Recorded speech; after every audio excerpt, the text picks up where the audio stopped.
I'm here live to take your questions.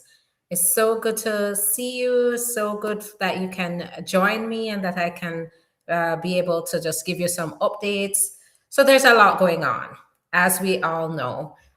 So what's going on now is the one of the biggest pieces of news we have is the Court of Appeals has now declined to lift the order to stop the ending of TPS of Haitians. So that means that TPS is still in place for Haitians. The other thing is that the Supreme Court, though, has now accepted the basically the appeal of the government to basically an emergency appeal to the Supreme Court to get TPS to end TPS. So we have to see where this is going to go. Traditionally, the Supreme Court has sided with the government on TPS. So we have to see what's going to happen there. The Supreme Court is also going to be listening to the citizenship. So basically, to end birthright citizenship, they are going to be considering that, but they're going to be going through the hearings first. So that all of that is happening in the coming weeks. So stay posted so to be able to understand what comes next. Because once the Supreme Court makes a decision, unless Congress steps in and legislates a solution, it could mean good news or bad news. So we have to see. In the meantime, we're working with solutions on our end that we have. And I have an amazing, I had to stop today and really just look at how far we've brought some of our clients. And I have a really, really nice one for you. We're almost at the finish line with this client. And I called this client and I'm like, listen, we need to get a move on this. So this is regarding the T visa. And it's such an important example of why you need to look at all your options. Because in this case, we had a client who came to us. By the time the client came in the 1990s. And what happened is this client was a Haitian citizen. And the client had come across the border when the client was very young, came across the border without permission. But what happened is she got turned back at the border, then she came back across. When that happened, snuck back across the border. When that happens, it results in a permanent bar. So our client was very, very young, just turned 18, was just, very young and trying to get to her family. And there were just these were extenuating circumstances. Our client, when she came to us, she was not admissible for anything, right? No hope for a green card because there was a permanent bar attached to her. When she was turned around at the border, she was also charged with misrepresentation, which comes with another permanent bar. So she had two big deuces that was threatening to keep her from getting her papers at all. However, as we always do here at the firm, I did not say no hope. That's not me. That's not my team here. What I do is I ask detailed questions to figure out, just like I figured out, how is it that you came across the border? How is it that you got turned around and you ended up coming in? I found out about those circumstances. But then it went further, and I asked the questions that not a lot of attorneys do ask, unfortunately, and that's why a lot of attorneys miss solutions like this. But I asked about her experiences since she's been here. It must have been really hard knowing that she's been here without her papers, without a hope of getting her papers because there's permanent bars. She's being basically told left, right, and center by other attorneys that there's no hope. So I started to ask her, what's life like? How is she making it? And what I found out was she was a victim of trafficking, because of her situation, people started to use it against her, right? They realized that she was on here without papers, so they took advantage of her. They basically hijacked her business, took over her business, blackmailed her, made her work for them, and it was started out as her business. And guess what happened? They came into her business, found out she was not with papers, and turned around and started to force her to work for them, and started to threaten ICE and just make her work down to the bone, then not giving her any pay, even though this started out to be her business, right? That is trafficking, right? Even though this started out to be her business, those traffickers, those people that mistreated her came in, oh, we're going to help you with your business. We're going to do right by you. We're going to help you since you don't have your papers. And it turned into a nightmare. Instead, these people took her business over and then forced her to work in it. That's because of this, we were able to get the T status for our client. So now here's the thing. Our client would never have gotten any kind of papers in any other case. But in the T visa case, all those permanent bars that really don't have any waivers, there are waivers available for forgiveness to be able to go on to get papers. So our client was able to get her T visa, 4-year work permit, and move on. And our client, who is entrepreneurial, was able to still move forward, pick herself up, and start a business with her T visa, and continue to live and move forward with her life. But it doesn't end there. It doesn't end there. There's more to this. Once our client got the T visa, guess what else our client qualified for? Our client would have never qualified for the green card before. But once our client got forgiven for all the permanent bars, our client now became eligible for the green card. Now, there are two ways that we do this. We can wait 3 years and so it's a 4-year work permit, 4-year status. You wait 3 years, you get your you can apply for your green card through adjustment of status using the T status. Or there are ways to apply early. Well, we jumped on it right away. As soon as our client got the forgiveness for all the inadmissibilities, we said, let's go for early adjustment of status. Let's get on this. We went ahead and we went through the process of applying for our client to get, so we basically have to ask for permission for our client to apply for the green card early. We just got that letter.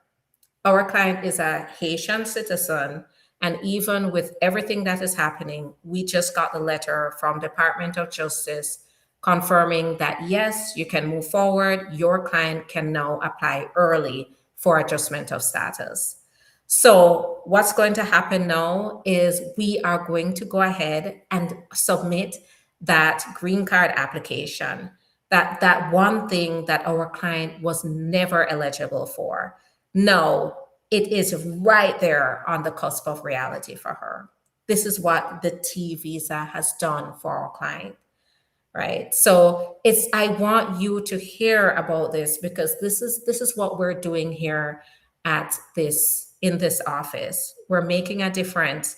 And sometimes it feels slow. It feels, with everything going on, the horrible news, sometimes it just doesn't even feel like we're just barely chipping away at the problem. But today, when I really sat down and I just stopped and reflected on this, and I got to talk to the client, This is the real impact, right? It impacted her life, but it has the ability to impact many people like this. And we've done this for many people. I can tell you about multiple stories like this where our clients didn't have hope, but now they do through the T visa. And now the T visa, who is eligible? So somebody has just asked, who is eligible for the T visa?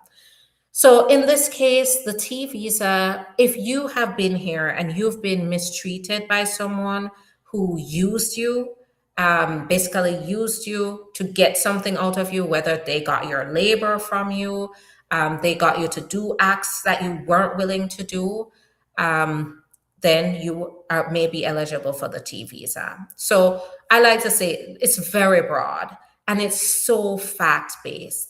This is why when you call the office, that they're always going to say you need to talk to the attorney because this is so fact based. As I gave that example, do you realize that the way I learned that she qualified for this was I had to get into detail, right? It's not, are you married to a citizen? Do you have a US citizen son or daughter?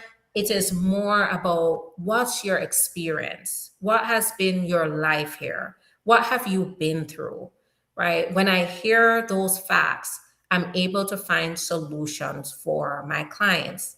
So, for example, clients come to us for solutions and they end up having medical conditions that qualifies them. If they nothing else they qualify for, that medical condition, because it's so severe, they qualify to get what's called deferred action. And so we've gotten this approved even under this administration. So don't give up. And what I say is find a trusted attorney who can find solutions for you. That's what we are here doing. We are talking to clients one by one, individuals one by one, to learn about their circumstances and to figure out real solutions. And I am going to keep doing that. So that is basically what I am working on right now is solutions. And I want you to do the same thing, even with all the chaos going on around us. I want you to know that there is still the law and it is still working. We are still seeing our results for our clients. We are still getting relief for our clients. So it's really all about action. And I can't take action unless you take action, right? So just make sure that you are thinking about solutions, reach out to us, talk to us about what you're going through so we can determine whether there are real solutions for you. All right, so now I'm going to answer questions. And the first one was who qualifies for the T visa? So I just talked to you about it. But here's what I say. It's so broad. You need to make sure that you are contacting us if you are being mistreated or you were mistreated by an individual here who used you, abused you. It could be an employer, could be an intimate partner, could be a friend, could be an acquaintance, could be a stranger.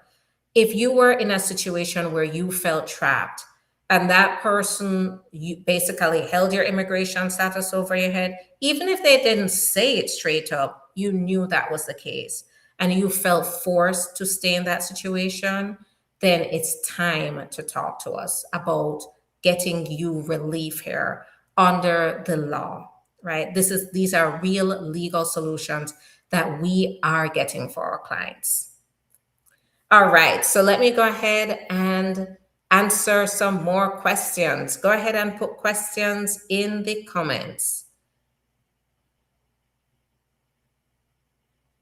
Okay, so that's all. Who is eligible for the T visa? I answered. Make sure. Now we also have a new website, guys. Go to the link in the profile. We're here at the website. We've made it very user-friendly. We've made it very easy for you to contact us. We have a contact page. You learn more about me, the team, what we've done, our past clients, our successes, go ahead and go visit the website. It really is a reflection of who we are, and I want all of you to be able to learn more about the law firm there, what we do, our case types. It's all there. So go to the link in the profile. It's going to take you to Linktree, and then you're going to click on the button that says go to the website, and you'll be able to see all the information there. Please, among the 75 countries visa pause, please want to ask that can case move to 221G? So I'm blanking on the 221G. No, it's 221G. I'm not sure. 221G is that the temporary visa. Now, if this is regarding the temporary visa, this pause is not related to temporary visas. So if you're applying for any kind of temporary visa, then you are still eligible. But you still have to show strong ties to your home country.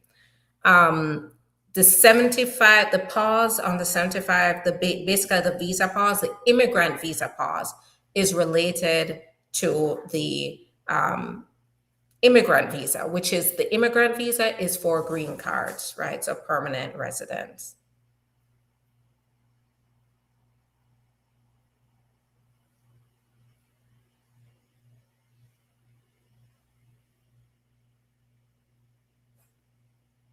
Oh, thank you so much. My wife filed for my kids in Jamaica. I'm now naturalized. How do I get them here faster? So if your wife filed, you're now a citizen. Your spouse is probably ahead of you already.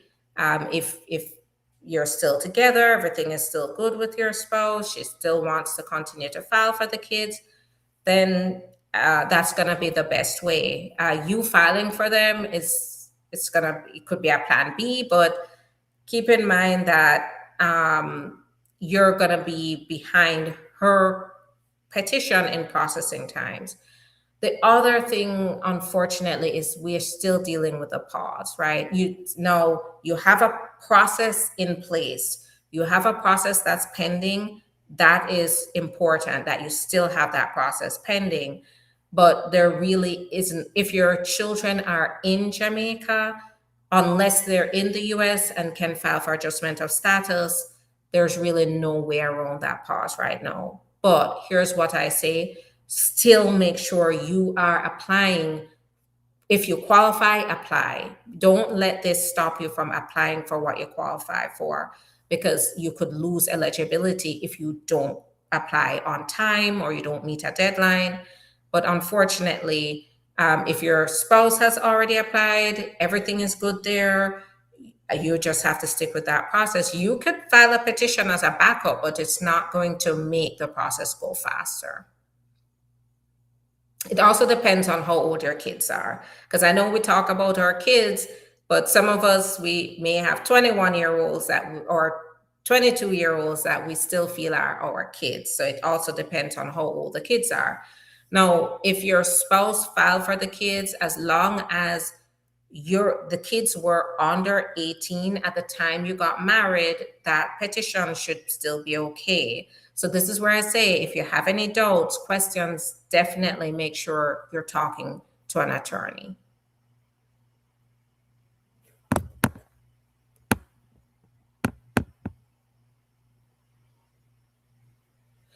Okay, good night. What about the 75 country ban? I submitted my I-485 and I-765 since November 7, 2025.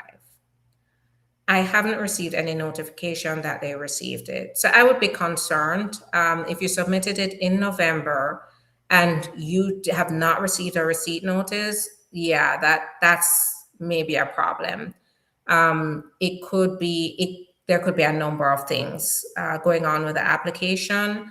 Now, one thing is, have you verified that it was delivered? If you verified it was delivered, was it delivered to the right place? Because they have very specific instructions on where different petitions need to go. So, there's some questions here about why, because yeah, that is unusual for an adjustment of status, not for you not to get a receipt notice yet. I'd be concerned. Is there a way to extend driver's license while we are in the pending process? Yes. So it depends. If I don't know if you're referring to TPS, if you're on TPS, um, as long as the court order is still in place, you should be able to still extend your driver's license. If you are talking about you're going through an adjustment of status process, when you get the work permit, you need to make sure that you apply for a renewal of the work permit. When you get that, then you need to take it to the office and extend your license. So make sure you're early on all renewals. Don't wait till last minute.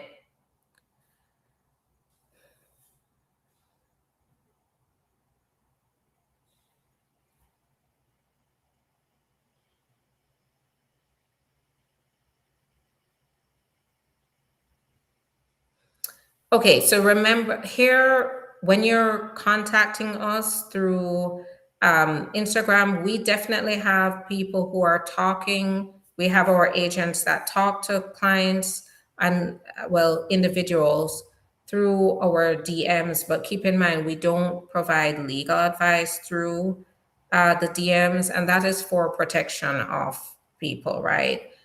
So we talk, we get your contact information, or we give you our contact information to call us directly in order to schedule time to talk to us. So you can DM us to let us know, you want to talk, you want the time to schedule to talk. Then we'll go ahead and switch the phone so we can talk to you about your situation and then get you scheduled. Now, my schedule is filling up and our schedules are filling up here at the firm. So make sure that you get in touch with us ASAP to talk to us about potential solutions, because it's busy, guys. But I want to make sure that we can talk to you to get to a solution. But you really do have to take action. All right.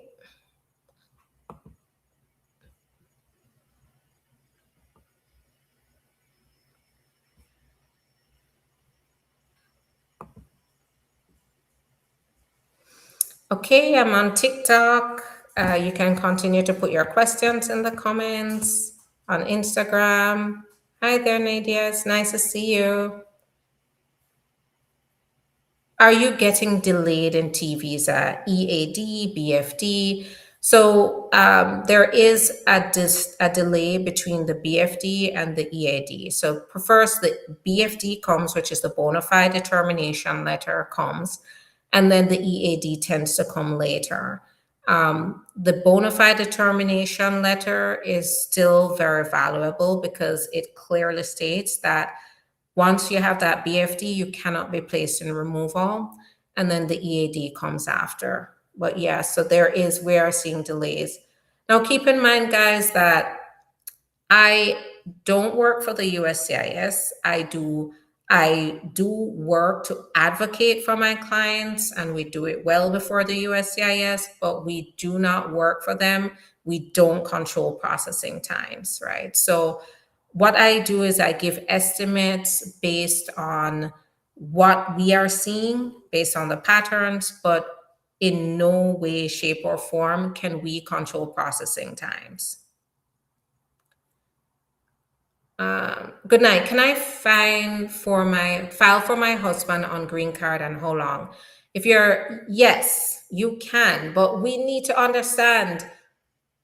Well, it's possible, but I don't know what your status is. It really depends. Are you a U.S. citizen? Are you a permanent resident? Where is your husband? Is he outside of the country? Is he in the country? Now we have to also consider, is he from a banned country? Is he from a country, one of the 75 countries? If he's outside of the US, if he's here in the US, what's that going to look like? There's so many questions that we have to ask now in this landscape. So get in touch with us. What I would say is, if you're a permanent resident, and your spouse is here in the US and your spouse is still in current status, adjustment of status is possible. If you're a permanent resident, if you are a US citizen, your spouse is here, whether they overstayed their visa, whether they overstayed their visa or they're still here on their papers, adjustment of status may be an option, but we still have a lot of questions we need to ask you to confirm and get started. You know, when it comes to, for example, marriage-based green cards, the one thing that a lot of people don't even think about is the affidavit of support. It is the one of the most overlooked aspects of this, but it creates the most denials.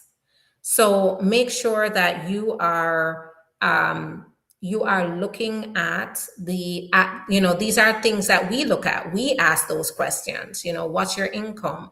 Will you need a co-sponsor? We ask those questions. So make sure that you understand that these cases, you may think it's simple, and these cases are not simple. There are a lot of considerations that we have to talk about.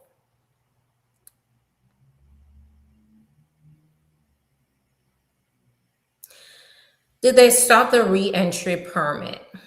So I don't know if you're the re-entry permit. No, they haven't stopped it. If you're talking about if you're here for a green card and you want to stay out of the country for 2 years, they haven't stopped that. Actually, you need to make sure you get that before you leave the country for like 2 years. And actually, we've been getting travel documents like crazy for our clients. So we've had a number of clients that were given work permits before, and now they're being issued approved travel documents. Now, whether or not you're going to take that travel document and actually travel outside of the US is another thing, right? I usually want to talk to clients on a case-by-case basis, just to make sure they fully understand the risk involved. But I always still apply for the travel document to ensure that the client, if they have any emergencies, if anything happens, they do have the ability to travel if they decide to take that risk on. And in the past few weeks, we've gotten a number of them. So giving advance parole has not stopped, given the travel document, but still be very careful about travel. Live in Louisiana with L1B visa. Can I apply for NIW and get a decision, though I'm from Nigeria? So now it depends again. You may be here on a valid visa, of course, you going for the national interest waiver. But the other thing we need to talk about is the priority date. So we still have to look at your priority date. Nigeria is also a partially banned country, which means that there may be delays because they're not stopping this, but they are pausing everything. So would have to, because people who are in the US are not subject to the ban. However, they are pausing processing of applications right now. So 2 things we'd have to look at is your priority date, whether it would allow you to apply for adjustment of status at the same time that you're submitting the I-140 petition. And then not to also mention, we want to talk about your qualifications and whether you do meet the criteria to be able to get the national interest waiver. So get in touch with us, talk to us. Just make sure you treat this with urgency, call the office, talk to the team, and get on my schedule. Can my wife file with the tax return 2024? So the 2024, for now, it's going to be the most recent tax return until after April 15th. Then it's going to be the tax return 2025 that they're going to expect is going to be filed with the affidavit of support.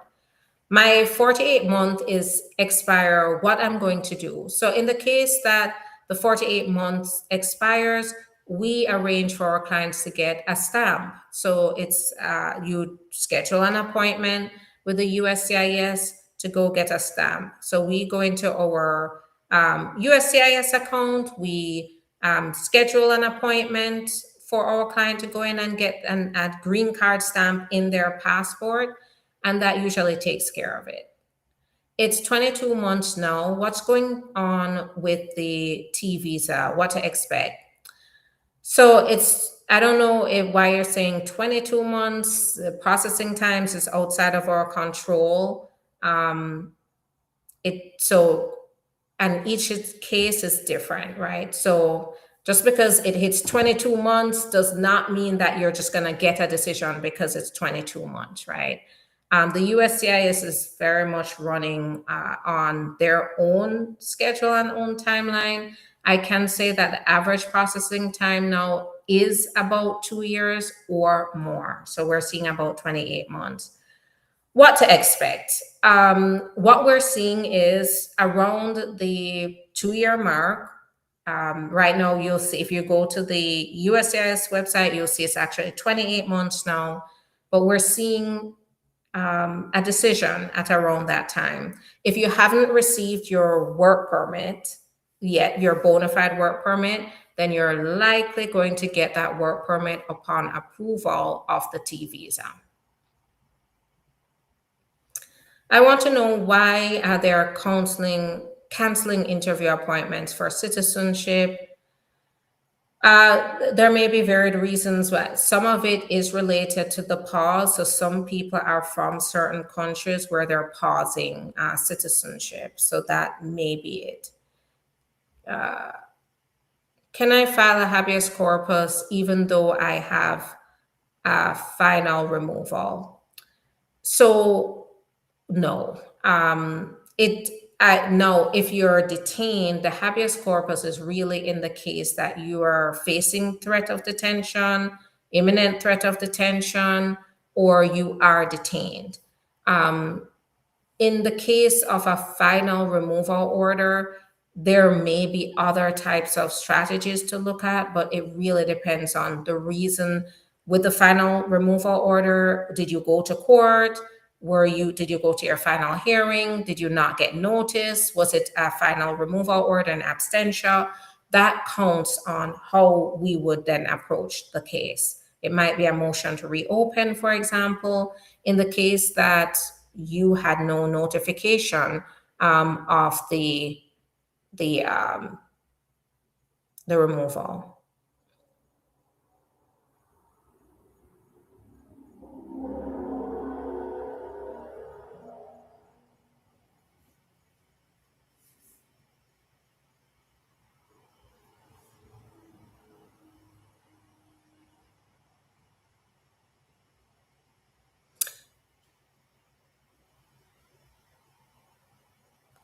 If someone has a redetermination bond court hearing, so that sounds like a criminal.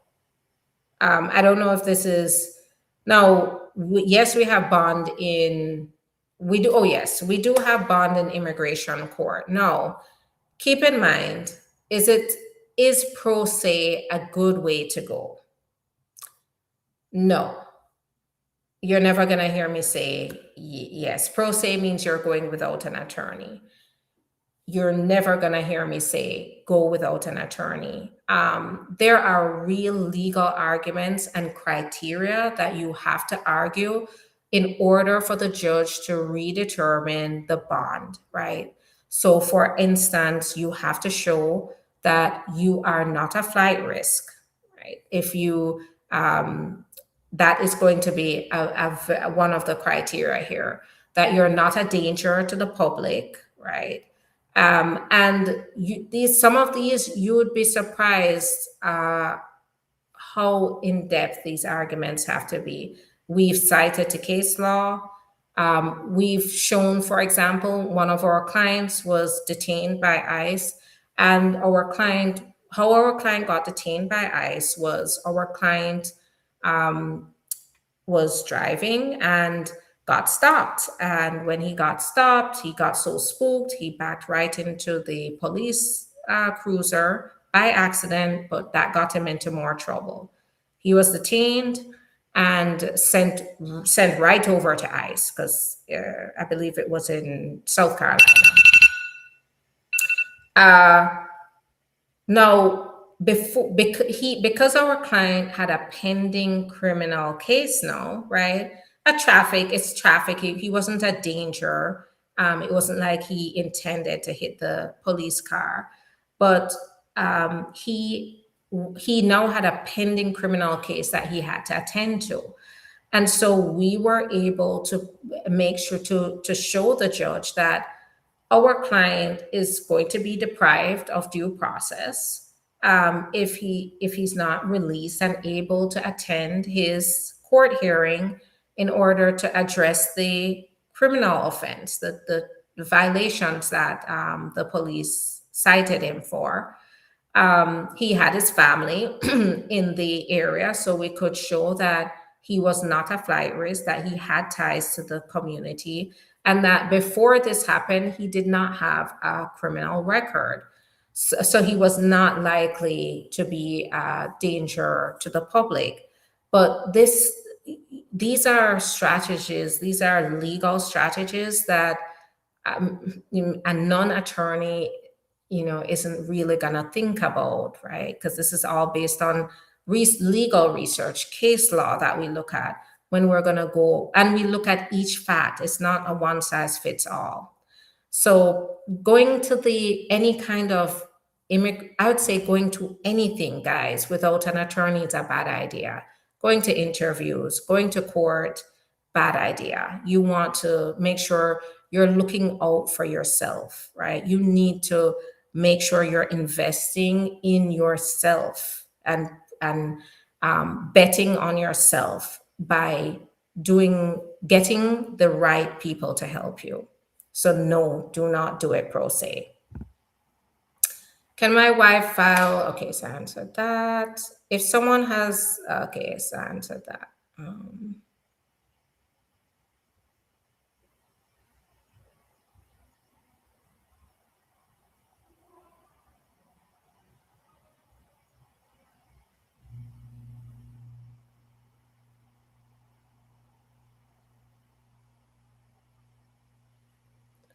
I applied for VAWA. I get my work permit. So how long for my green card interview? So right now processing times show at the USCIS as 48 months. So you have quite a while. The good news is that the work permit enables you to have the protection that you would not have had before. And you're able to renew that work permit and continue to work legally, stay here in the US while you wait for your process to go through. But the processing time right now is about 48 months. We're seeing a little over 3 years, but the longest cases right now is about 48 months. So it's crazy right now. But one of the good things about these applying for these when you qualify are the protections, guys. Right now is not the time to be out there without papers, without showing that you have the permission to live and work here, right?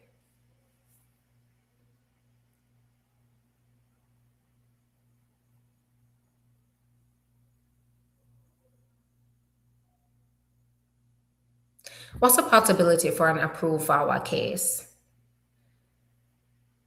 Well, that's a very vague question. But here's the deal. If you qualify for VAWA, then you have a very good possibility of having an approved VAWA.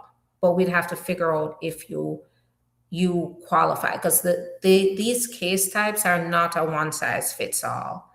So this is where I leave it up to you to get in touch with us and talk to us about your situation so that we can determine whether you have a good shot.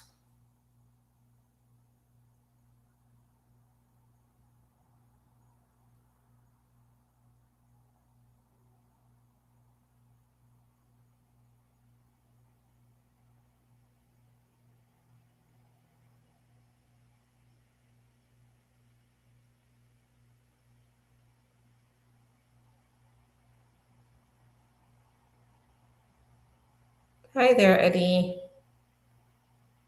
Okay. Yes, I have been busy. I've been busy getting results for clients, and so it takes sometimes it takes a while to get back on. But this is why I say make sure you follow, like, subscribe, hit the notification bell, because when I come on, you can come on and ask questions. I was born from the USA, but my fiance is a citizen. Can he marry me? So I'm assuming you're saying you were born outside of the US, but your fiance is a citizen. Can he marry you? Yes. So if you're outside of the US and your fiance wants to apply for a fiance visa for you, yes. If they want to get married to you and then file for you, yes. If you're here in the US, you get married, you want to apply for your green card, yes. Now, to talk about the details on how that's going to work, get in touch with us so we can sift through more of the details and confirm you qualify. But it's absolutely a possibility that your US citizen fiance can marry you, and then you can make a life here in the US and pursue your green card for sure. I got my biometrics done last week for VAWA. What's next? Usually, it no, and it depends on your particular case, but usually prima facie, if you haven't gotten that already, work permit comes next, travel document if you apply for that. And then after that, there's going to be a wait time. You may have to renew your work permit, and then you're going to get your green card eventually. Here's another benefit, guys, of the T visa bona fide determination. So while they have reduced the work permit, for example, work permit applications for adjustment of status from 5 years down back to 18 months, which means you have to frequently renew while you're going through processing times. The bona fide determination is still 4 years. So our client, for example, I just received a work permit for a client who was applying for the T visa and got the work permit while he's waiting, and our client got the 4 year, right? So they have not reduced the time on the work permits.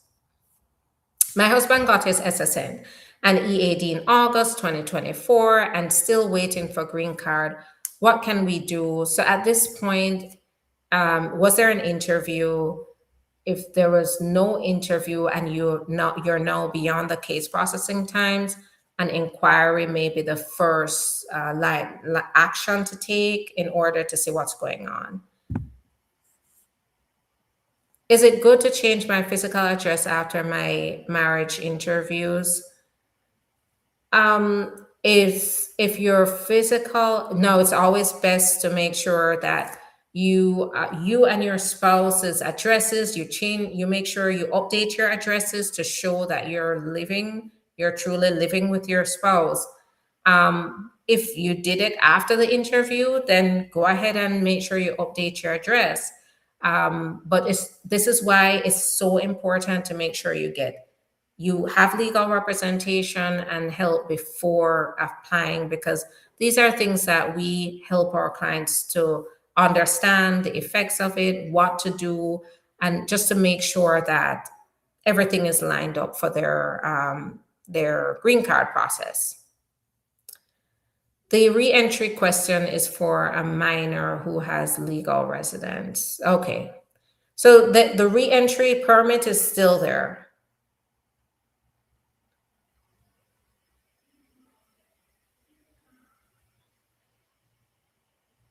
All right, I'm answering more questions. Can I apply for SIJS for my niece? Yes, you can. We'd have to talk to figure out what's going on, and then we could move forward with that process.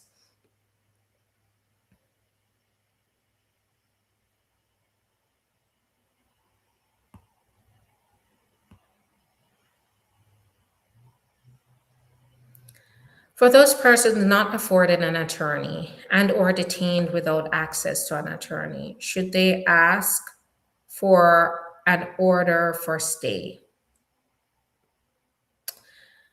So here's the deal. I mean, I'm not your attorney. I can't give personalized legal advice. However, what I always advise, and these are just your basic rights. Now, I know the specific question is, no, I think this is like a stay of removal. So as you said, order for stay, but it's usually called like a stay of removal. And there's a specific form that you can fill out and submit it to the ICE, and ICE then will make a determination first. Absolutely, if you are facing imminent threat of removal, you need to look out for your interest and take the measures, the legal measures possible to protect yourself. And that may be putting a stay of removal in, right? A request for a stay of removal. There are other measures like an emergency court filing, a habeas corpus to the court, just depending though on what's going on, what are the facts involved. Now, it's hard to explain those concepts because these are really concepts that we use these are tools we use as anybody can use them. But these are tools mainly used by attorneys. So we're quick on our feet with them. But absolutely, if you're facing imminent removal, then you need to request a stay of removal. There's a specific form that you can complete to do that. Now, here's the additional things that you need to know. Don't sign anything with, and I know you have here, you don't have an attorney, but this is where one is so important to have a relationship with an attorney that you can call on, because not having an attorney can really mean the difference between you being removed right away or you getting to stay here because you understand your rights, you got legal advice about your rights. But if you are signing, do not sign anything unless you truly understand what the implications of that is, right? So you may be presented with documents to sign. It may feel very intimidating, especially in a situation where you're detained. You need to make sure that if you have no access to an attorney, you understand what's on that paper. If you don't understand what's on that paper, it is within your right to not sign anything. Okay. Same thing with questions. You have the right to remain silent. So that means that you don't have to answer questions. If you're stopped on the street, for example, under certain state laws, you may have to provide your name, or you may simply have to provide your identification, but you don't have to answer any questions, right? You have the right to remain silent. So make sure that you are thinking about your rights, you're protecting your rights. Because even though, say, in the moment, it may not feel like it's doing anything for you, it might very well pay off in the future when you do have to bring an action in your defense, or you have to appeal, or you have to reopen or get reconsideration or have a judge review your case. These things taking these steps will help to protect your interest.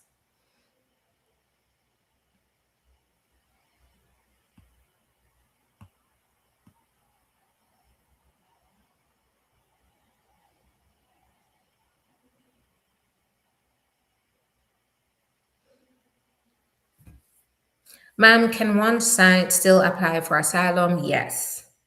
Now, what I would say is jump on it very quickly, because they are now looking at policies to basically change giving work permits from 6 months after filing to 1 year after filing.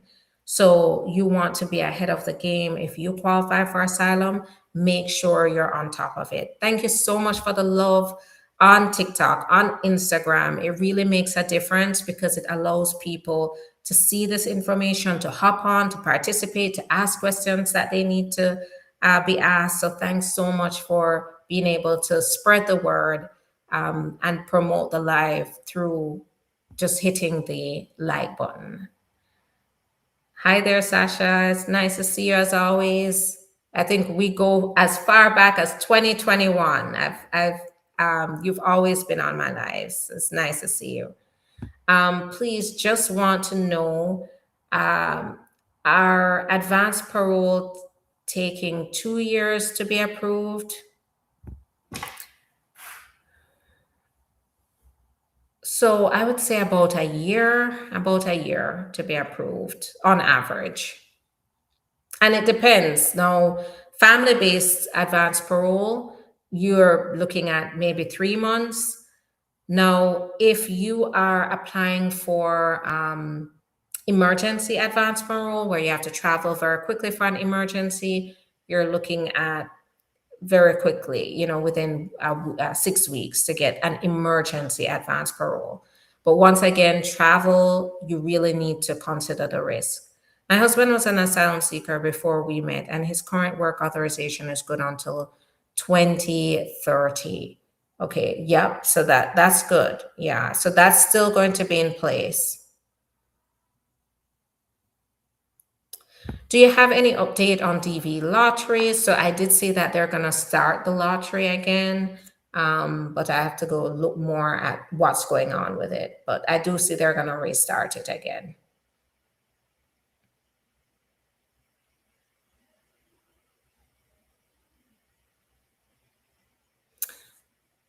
Can you switch from J1 to F1 visa?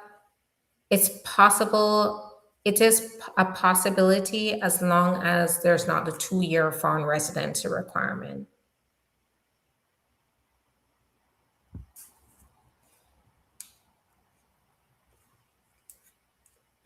So there is a fee schedule on the USCIS.gov website. If you go there, you'll be able to see the fee, the filing fee for the I-751. That's to go from the 2-year to the 10-year.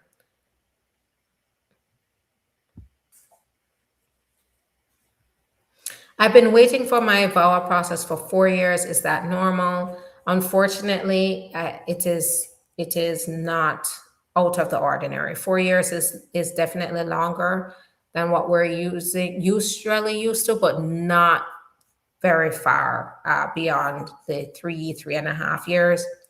Keep in mind, though, if you look at case processing times online at USCIS, they give you the full length of processing times. And I believe right now we are at around 48 months.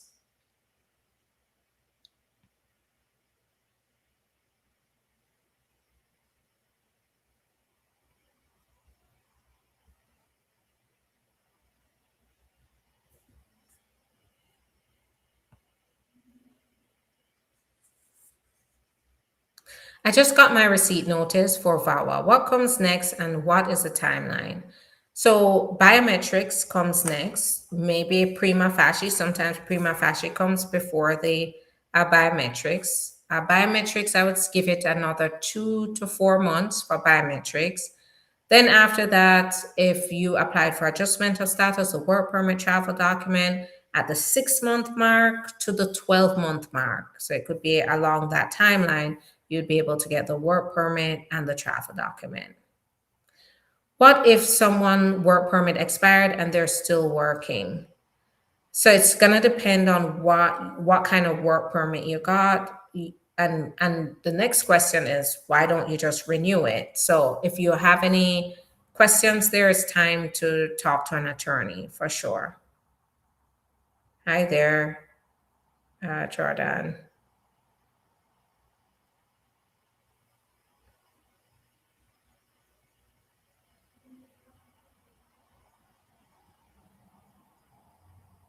Now, if you are in a situation where you're afraid to go back to your home country, let's start with for any reason, like there's a specific reason, there's a specific threat you're facing, you don't want to go back, it's time to talk to us. But you have to do it very quickly.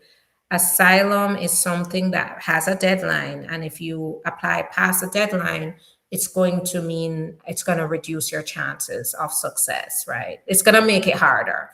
Some people have a good reason for applying past the deadline, but once you pass a deadline, it gets harder to explain it, and one can lose their ability to qualify for asylum. So filing timely, super important. Talk to us first. Let's determine whether you have a good, solid, legally qualified asylum case, and then get it in before the deadline. Thanks. Wow, 7.1K likes on Instagram, and I don't see where I can log the likes on Instagram, but I'm seeing the love coming in on Instagram as well. And that makes me feel so warm inside. And I just know that that's making a difference for people, because they can see that they can see this information, and this is information that empowers people through their immigration journey. So keep it coming.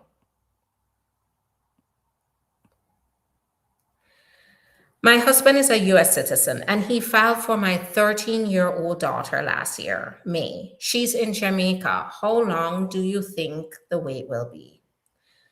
So there's a number of things going on here. We have a pause, and the pause is indefinite. That is bringing uncertainty into the situation. What I would say here, they have filed a lawsuit, so we have to see if the lawsuit creates a situation where the judge lifts the pause. So we'll have to watch and see. What I would say is the best thing you did was still move forward and applied for the kids, because as soon as the pause gets lifted or a court lifts the pause, then you're going to be able to move forward, and your kids will still be qualified, and you'll be ahead in the line. So I know it's hard right now, it's so frustrating, but keep applying for the benefits you qualify for. How often do you go live, attorney? So I don't have specific time right now. I'm trying to get back onto schedule. I really would like to ideally be on here Monday, Tuesday, Wednesday, Thursday, Friday, Saturday, Sunday, ideally, because I really do enjoy being on here, giving information, answering questions. But it is so busy, and we're focused on just making sure that our clients' cases, that we are focusing on this case strategies, focusing on the detail in our clients' cases. And we have so many clients that are coming to us for help. So we are working around the clock, and I'm working around the clock with the team to make sure that these cases go in, and that they go in properly, because we deal with case types, we deal with complex case types. And that's because we ask very specific questions. We dig into our clients' circumstances to find solutions. And because of that, we deal with very intense cases. So there are a lot of moving pieces. And that's just to say, I would really love to be here every day. I really am going to try to be here as often as I can. But I have a good reason, and that is we're really pushing to make sure that all the clients that are coming to us for assistance, they get the quality they deserve, that me and my team can provide that.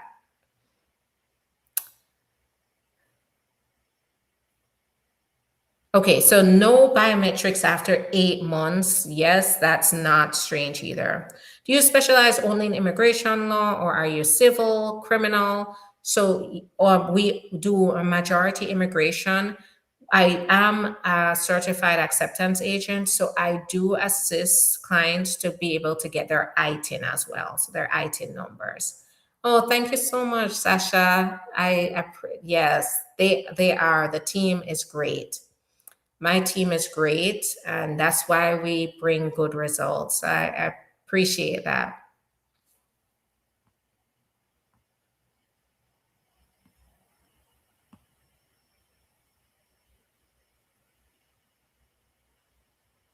So what I'm going to say here is, in order to get updates, make sure that you like, subscribe, hit the notification bell, do what you can to be able to see when I come on live so that you can come on, you can ask questions, you can just get updates. You can also follow me, and by following me, you will see that I release many videos a day about different types of aspects of the immigration process. All of them, all my videos are focused on solutions that help our clients who are here to be able to stay here, to get their papers here, to find solutions to very difficult cases. So even following me, you will be able to get the information that's very valuable.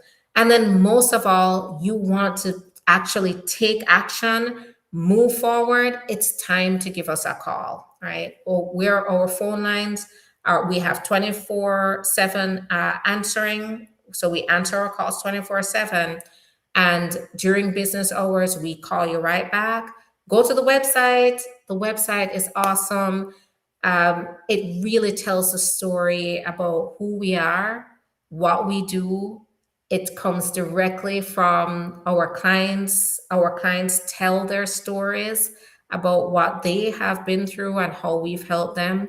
I'm really proud of the website and how it really, really conveys the firm, the changes we've made in people's lives, and that the mission that we continue to be on.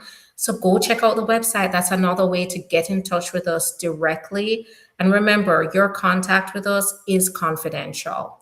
It's one of the cornerstones of the attorney client relationship is we must.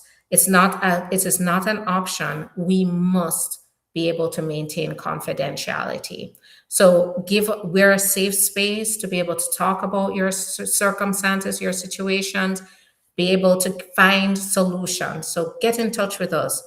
It's very easy. We're very accessible. You can go to the link in bio. You can go to the website. You can contact us there.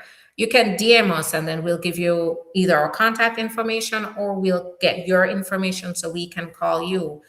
But we make it so easy to talk to us. So do that now, because now is the time, guys. I see the changes that I'm making, and it keeps me going. Even with how hard things are, we're still making a change, right? And that's because of our spirit here at SD Law Office and my mission as the attorney here at SD Law Office. So I am going to head out, but go ahead, like, subscribe, follow, hit the notification bell. That is how you're going to see when I come on. You're going to see video updates, and you're going to be able to go ahead and join and ask questions. All right. Have a good one. Bye-bye.